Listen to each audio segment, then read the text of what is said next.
Hello friends, welcome to GK mind game. ಪ್ರಶ್ನೆಗಳ ಸಂಪೂರ್ಣ ಮಾಹಿತಿಗಾಗಿ ವಿಡಿಯೋನ ಎಲ್ಲೂ ಸ್ಕಿಪ್ ಮಾಡದೆ ಕಂಪ್ಲೀಟ್ ಆಗಿ ನೋಡಿ. ಇವತ್ತಿನ ಪ್ರಶ್ನೆಗಳಲ್ಲಿ ಮೊದಲನೇ ಪ್ರಶ್ನೆ, ಮನಸ್ಸನ್ನು ಎಚ್ಚರವಾಗಿ ಮತ್ತು ಚುರುಕಾಗಿಡಲು ಯಾವುದು ಸಹಾಯ ಮಾಡುತ್ತದೆ? ಆಪ್ಷನ್ಸ್: ಎ ಶುಂಠಿ ಚಹಾ, B black coffee, C soup, D green tea.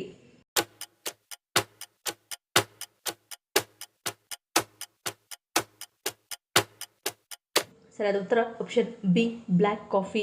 Black ಕಾಫಿಯಲ್ಲಿ ಕೆಫಿನ್ ಇದ್ದು ಇದು ಮನಸ್ಸನ್ನು ಎಚ್ಚರವಾಗಿ ಮತ್ತು ಚುರುಕಾಗಿಡಲು ಸಹಾಯ ಮಾಡುತ್ತದೆ. ಇದು ನೈಸರ್ಗಿಕ ಶಕ್ತಿವರ್ಧಕವಾಗಿ ಕಾರ್ಯನಿರ್ವಹಿಸುತ್ತದೆ, ಏಕಾಗ್ರತೆಯನ್ನು ಹೆಚ್ಚಿಸುತ್ತದೆ ಮತ್ತು ಸೋಮಾರಿತನವನ್ನು ಕಡಿಮೆ ಮಾಡುತ್ತದೆ. ಮುಖ್ಯವಾಗಿ ಮಹಿಳೆಯರು ಹೆಚ್ಚಾಗಿ ಮಾನಸಿಕ ಒತ್ತಡವನ್ನು ಅನುಭವಿಸುತ್ತಾರೆ. ಕಪ್ಪು ಕಾಫಿ ಮನಸ್ಥಿತಿ ಹೆಚ್ಚಿಸುವ ಸಾಧನವಾಗಿ ಕಾರ್ಯನಿರ್ವಹಿಸುತ್ತದೆ. ಇದು ಮೆದುಳಿನಲ್ಲಿ ಡೋಪಮೈನ್ ಎಂಬ ಹಾರ್ಮೋನ್ ಅನ್ನು ಬಿಡುಗಡೆ ಮಾಡಲು ಸಹಾಯ ಮಾಡುತ್ತದೆ ಮತ್ತು ಒತ್ತಡವನ್ನು ಕಡಿಮೆ ಮಾಡುತ್ತದೆ ಹಾಗೂ ಮನಸ್ಸನ್ನು ಹಗುರಗೊಳಿಸುತ್ತದೆ. ಎರಡನೇ ಪ್ರಶ್ನೆ, ನಮ್ಮ ದೇಹದಲ್ಲಿ ಪಿತ್ತದೋಷ ಹೆಚ್ಚಾದಾಗ ಯಾವ ಲಕ್ಷಣಗಳು ಕಂಡುಬರುತ್ತವೆ? ಆಪ್ಷನ್ಸ್: ಎ ಬಾಯಾರಿಕೆ, ಬಿ ಶಕ್ತಿ ನಷ್ಟ, ಸಿ ಅತಿಸಾರ, ಡಿ ವಾಕರಿಕೆ.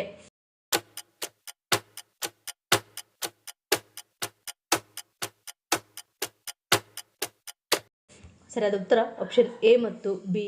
ಪಿತ್ತದೋಷ ಹೆಚ್ಚಾದಾಗ ಮಲ, ಮೂತ್ರ, ಕಣ್ಣುಗಳು ಮತ್ತು ಚರ್ಮದ ಹಳದಿ ಬಣ್ಣ, ಹಸಿವು ಹೆಚ್ಚಾಗುವುದು, ಬಾಯಾರಿಕೆ ಹೆಚ್ಚಾಗುವುದು, ಸುಡುವ ಸಂವೇದನೆ, ಕಡಿಮೆ ನಿದ್ರೆಯ ಅಗತ್ಯ, ತಲೆ ತಿರುಗುವಿಕೆ ಅಥವಾ ಮೂರ್ಛೆ ಹೋಗುವುದು, ದುರ್ಬಲ ಸಂವೇದನಾ ಗ್ರಹಿಕೆ, ದೈನಂದಿನ ಕೆಲಸಗಳ ಮೇಲೆ ಗಮನ ಹರಿಸಲು ಅಸಮರ್ಥತೆ, ಚೈತನ್ಯ ಮತ್ತು ಶಕ್ತಿ ನಷ್ಟ, ಶೀತದ ಭಯಕ್ಕೆ, ಬಾಯಿಯಲ್ಲಿ ಕಹಿ ರುಚಿ, ತಲೆ ತಿರುಗುವಿಕೆ, ಅತಿಯಾದ ಕೋಪ ಮತ್ತು ಕಿರಿಕಿರಿ ನಮ್ಮ ದೇಹದಲ್ಲಿ ಪಿತ್ತದೋಷ ಹೆಚ್ಚಾಗಿರುವ ಲಕ್ಷಣಗಳಾಗಿವೆ. ಮೂರನೇ ಪ್ರಶ್ನೆ, ಕರ್ನಾಟಕದಲ್ಲಿ ಮುಕ್ತಿ ಸ್ಥಳವೆಂದೇ ಪ್ರಸಿದ್ಧವಾಗಿರುವ ದೇವಾಲಯ ಯಾವುದು? Options: A Nanjangud Srikanteshwara, B Dharmasthala Manjunatha, C Kollur Mookambika, D Kateel Durga Parameshwari.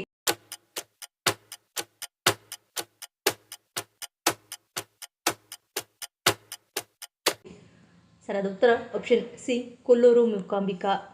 ಕರ್ನಾಟಕದಲ್ಲಿ ನಮಗೆ ಸಾವಿರಾರು ದೇವಾಲಯಗಳು ಸಿಗುತ್ತವೆ. ಅವುಗಳಲ್ಲಿ ಕೆಲವೊಂದು ದೇವಾಲಯಗಳನ್ನು ಶಕ್ತಿಪೀಠಗಳೆಂದು ಕರೆಯಲಾಗುತ್ತದೆ. ಈ ಶಕ್ತಿಪೀಠಗಳಲ್ಲಿ ಸತಿಯನ್ನು ಶಕ್ತಿ ದೇವತೆಯಾಗಿ ಪೂಜಿಸಲಾಗುತ್ತದೆ.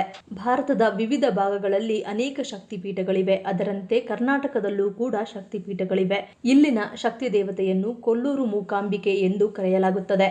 ಮುಕ್ತಿ ಸ್ಥಳವೆಂದೇ ಪ್ರಸಿದ್ಧಿಯನ್ನು ಹೊಂದಿರುವ ಈ ಕೊಲ್ಲೂರು ಮೂಕಾಂಬಿಕಾ ದೇವಸ್ಥಾನದಲ್ಲಿ ಪಂಚಲೋಹದ ಶ್ರೀಚಕ್ರವನ್ನು ಆದಿಶಂಕರಾಚಾರ್ಯರು ಪ್ರತಿಷ್ಠಾಪನೆ ಮಾಡಿದ್ದಾರೆ. ಇಲ್ಲಿ ದೇವಿಗೆ ಮಾಡುವ ಕುಂಕುಮಾರ್ಚನೆ ತುಂಬಾನೇ ವಿಶೇಷವಾದದ್ದು. ನೆರೆದ ಭಕ್ತರೆಲ್ಲರಿಗೂ ಇಲ್ಲಿ ತಪ್ಪದೇ ಪ್ರಸಾದದ ಊಟವನ್ನು ನೀಡಲಾಗುತ್ತದೆ. ದೇವಸ್ಥಾನವನ್ನು ಪ್ರವೇಶಿಸುತ್ತಿದ್ದಂತೆ ದೊಡ್ಡದಾದ ದೀಪಸ್ತಂಭ ನಿಮ್ಮನ್ನು ಒಳಗೆ ಸ್ವಾಗತಿಸುತ್ತದೆ. ನಾಲ್ಕನೇ ಪ್ರಶ್ನೆ, ಸಂಜೆಯಿಂದ ಮಧ್ಯರಾತ್ರಿಯವರೆಗೆ ಜನಿಸಿದವರನ್ನು ಹಿಂದಿನವರು ಏನೆಂದು ಕರೆಯುತ್ತಿದ್ದರು? ಆಪ್ಷನ್ಸ್: ಎ ಚಿಂತಕರು, ಬಿ ಗೂಬೆ, ಸಿ ಸಿಂಹದಂತವರು, ಡಿ ಒಬ್ಬಂಟಿಗರು.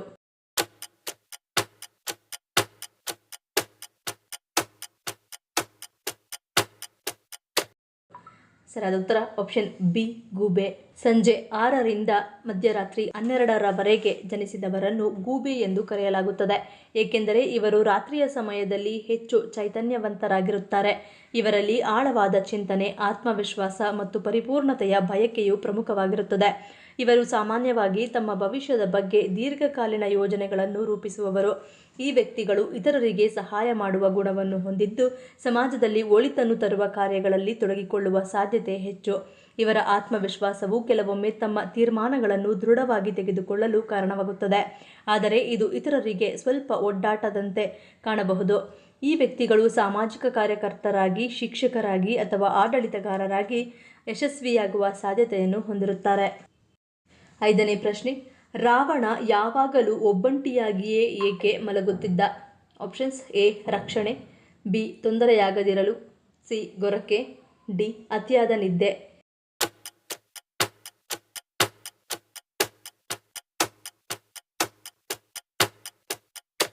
ಸರಿಯಾದ ಉತ್ತರ ಆಪ್ಷನ್ ಸಿ ಗೊರಕೆ. ರಾವಣ ಒಬ್ಬಂಟಿಯಾಗಿ ಮಲಗಲು ಮುಖ್ಯ ಕಾರಣವೆಂದರೆ ಗೊರಕೆ. ರಾವಣ ಎಷ್ಟು ಜೋರಾಗಿ ಗೊರಕೆ ಹೊಡೆಯುತ್ತಿದ್ದ ಎಂದರೆ ಆತನ ಪತ್ನಿ ಮಂಡೋದರಿಯಾಗಲಿ, ಆತನ ಸೇವಕರಾಗಲಿ, ಕೋಣೆಯ ಹೊರಗಡೆ ರಾಜಭಟರಾಗಲಿ ಯಾರೂ ಕೂಡ ಇರುತ್ತಿರಲಿಲ್ಲ. ಏಕೆಂದರೆ ಇದಕ್ಕೆಲ್ಲ ಮುಖ್ಯ ಕಾರಣ ರಾವಣ ಹೊಡೆಯುತ್ತಿದ್ದ ಗೊರಕೆಯ ಶಬ್ದವಾಗಿತ್ತು. ರಾವಣ ಎಷ್ಟು ಜೋರಾಗಿ ಗೊರಕೆ ಹೊಡೆಯುತ್ತಿದ್ದ ಎಂದರೆ ಅರಮನೆಯ ತುಂಬೆಲ್ಲ ಆತನ ಗೊರಕೆಯ ಶಬ್ದವೇ ತುಂಬಿಕೊಂಡಿರುತ್ತಿತ್ತು. ರಾವಣನ ಅಸಹ್ಯವಾದ ಗೊರಕೆ ಶಬ್ದದ ಕಾರಣದಿಂದಾಗಿ ಯಾರೂ ಕೂಡ ಅವನ ಕೋಣೆಯಲ್ಲಿ ಮಲಗುತ್ತಿರಲಿಲ್ಲ. 6ನೇ ಪ್ರಶ್ನೆ, ರಕ್ತದಲ್ಲಿನ ಕೊಬ್ಬು, ರಕ್ತ ಸಂಚಾರ ಸೇರಿದಂತೆ ವಿವಿಧ ಕಾಯಿಲೆಗಳನ್ನು ನಿಯಂತ್ರಣದಲ್ಲಿಡಲು ಯಾವುದು ನೆರವಾಗುತ್ತದೆ? ಆಪ್ಷನ್ಸ್: ಎ ಮೀನಿನ ಎಣ್ಣೆ, ಬಿ ನಾಟಿ ಬೆಲ್ಲ, ಸಿ ಒಣಶುಂಠಿ, ಡಿ ಬಾಳೆಹೂವು.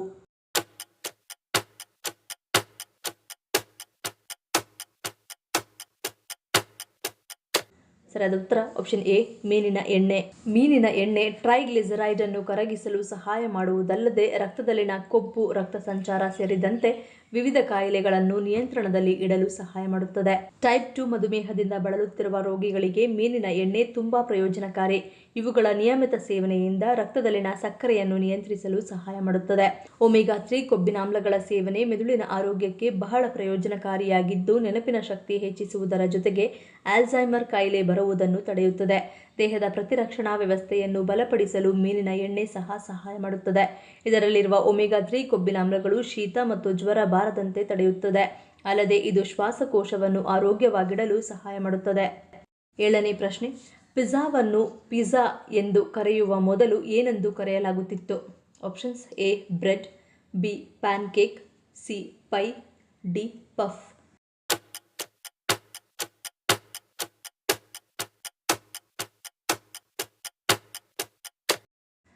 ಸರಿಯಾದ ಉತ್ತರ ಆಪ್ಷನ್ ಸಿ ಪೈ. 1900ರ ದಶಕದ ಆರಂಭದಲ್ಲಿ ಇಟಾಲಿಯನ್ ವಲಸಿಗರು ತಮ್ಮ ಬೀದಿಯ ಆಹಾರವನ್ನು ನ್ಯೂಯಾರ್ಕ್ ಮತ್ತು ಫಿಲಡೆಲ್ಫಿಯಾದಂತಹ ಜನನಿಬಿಡ ಅಮೆರಿಕನ್ ನಗರಗಳಿಗೆ ತಂದಾಗ ಗೊಂದಲ ಪ್ರಾರಂಭವಾಯಿತು. ಇಂಗ್ಲಿಷ್ ಮಾತನಾಡುವ ಸಾರ್ವಜನಿಕರಿಗೆ ಈ ಖಾದ್ಯವು ತನ್ನ ಸ್ಥಾನವನ್ನು ಭದ್ರಪಡಿಸಿಕೊಳ್ಳುವಲ್ಲಿ ಯಶಸ್ವಿಯಾಯಿತು ಮತ್ತು ಅದು ವೃತ್ತಾಕಾರವಾಗಿರುವುದರಿಂದ ತುಂಡುಗಳಾಗಿ ಕತ್ತರಿಸಿ ಆಪಲ್ ಪೈ ಅಥವಾ ಚೆರ್ರಿ ಪೈನಂತೆ ಒಲೆಯಲ್ಲಿ ಬೇಯಿಸಲಾಗುತ್ತದೆ. ಹೀಗಾಗಿ ಇದನ್ನು ಪಿಜ್ಜಾ ಪೈ ಎಂದು ಕರೆಯಲಾಯಿತು. 8ನೇ ಪ್ರಶ್ನೆ, ಯಾವ ಸಮಸ್ಯೆ ಇರುವವರು ತಪ್ಪಿಯೂ ಕೂಡ ಒಣ ಮೀನನ್ನು ತಿನ್ನಬಾರದು? Options: A BP, B kidney ಸಮಸ್ಯೆ, ಸಿ ಮಧುಮೇಹ, ಡಿ ಗ್ಯಾಸ್ಟ್ರಿಕ್.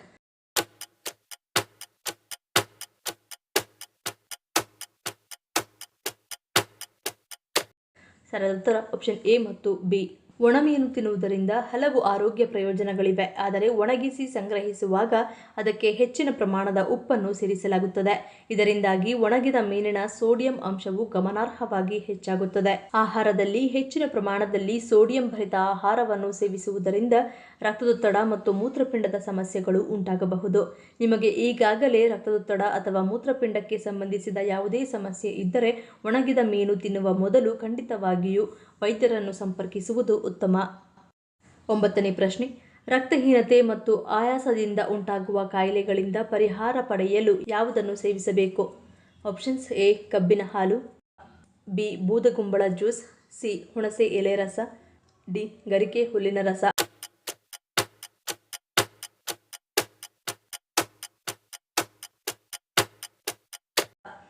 ಸರಿಯಾದ ಉತ್ತರ ಆಪ್ಷನ್ ಸಿ ಹುಣಸೆ ಎಲೆ ರಸ. ಹುಣಸೆ ಎಲೆಗಳು ದೇಹಕ್ಕೆ ಚೈತನ್ಯದಾಯಕ ಗುಣಗಳನ್ನು ಹೊಂದಿವೆ. ಅವು ರಕ್ತಹೀನತೆ ಮತ್ತು ಆಯಾಸದಿಂದ ಉಂಟಾಗುವ ಕಾಯಿಲೆಗಳಿಂದ ಪರಿಹಾರವನ್ನು ನೀಡುತ್ತವೆ. ಅದಲ್ಲದೆ ಈ ಎಲೆಗಳಿಂದ ಮಾಡಿದ ಕಷಾಯ ಅಥವಾ ರಸವನ್ನು ಕುಡಿಯುವುದರಿಂದ ದೇಹ ಆರೋಗ್ಯವಾಗಿರುತ್ತದೆ. ಹುಣಸೆ ಎಲೆಗಳಲ್ಲಿ ವಿಟಮಿನ್ ಸಿ ಹೇರಳವಾಗಿದೆ. ಇದು ಸ್ಕರ್ವಿ ಎಂಬ ರೋಗವನ್ನು ತಡೆಗಟ್ಟುತ್ತದೆ. ದೇಹದಲ್ಲಿ ವಿಟಮಿನ್ ಸಿ ಕೊರತೆಯಿಂದ ಉಂಟಾಗುವ ಕಲ್ಮಶಗಳು ಮತ್ತು ಸೋಂಕುಗಳನ್ನು ತಡೆಗಟ್ಟುವಲ್ಲಿ ಇದು ಸಹಾಯ ಮಾಡುತ್ತದೆ. ಹುಣಸೆ ಎಲೆಯ ರಸವನ್ನು ಗಾಯ ಆದಂತಹ ಜಾಗದಲ್ಲಿ ಅಥವಾ ಚರ್ಮದ ಸೋಂಕುಗಳ ಮೇಲೆ ಹಚ್ಚುವುದರಿಂದ ಅವು ಬೇಗನೆ ಗುಣವಾಗುತ್ತವೆ. ಇದರಲ್ಲಿರುವ ನಂಜು ನಿರೋಧಕ ಗುಣಗಳು ಚರ್ಮದ ಮೇಲೆ ರಕ್ಷಣಾತ್ಮಕ ಗುರಾಣಿಯಂತೆ ಕಾರ್ಯನಿರ್ವಹಿಸುತ್ತವೆ. ಈ ಪ್ರಶ್ನೆಗಳಲ್ಲಿ ನೀವು ಎಷ್ಟು ಪ್ರಶ್ನೆಗಳಿಗೆ ಸರಿ ಉತ್ತರವನ್ನು ಕೊಟ್ಟರೆ ಅನ್ನೋದನ್ನು ಕಮೆಂಟ್ ಮಾಡಿ ತಿಳಿಸಿ. ಈ ವಿಡಿಯೋ ನಿಮ್ಗೆ ಇಷ್ಟ ಆಗಿದ್ದರೆ ಮರೀದೆ ಲೈಕ್ ಮಾಡಿ, ಶೇರ್ ಮಾಡಿ, ಸಬ್ಸ್ಕ್ರೈಬ್ ಮಾಡಿ. ನನ್ನ ಚಾನಲ್ನ ಇನ್ನೂ ಸಬ್ಸ್ಕ್ರೈಬ್ ಮಾಡಿದೆ ಹಾಗೆ ವಿಡಿಯೋಸ್ ನೋಡ್ತಿದ್ರೆ ಪ್ಲೀಸ್ ಸಬ್ಸ್ಕ್ರೈಬ್ ಮಾಡಿ, ಸಪೋರ್ಟ್ ಮಾಡಿ. ಮತ್ತೊಂದು ಇಂಟ್ರೆಸ್ಟಿಂಗ್ ವಿಡಿಯೋಂದಿಗೆ ಸಿಗ್ತೀನಿ.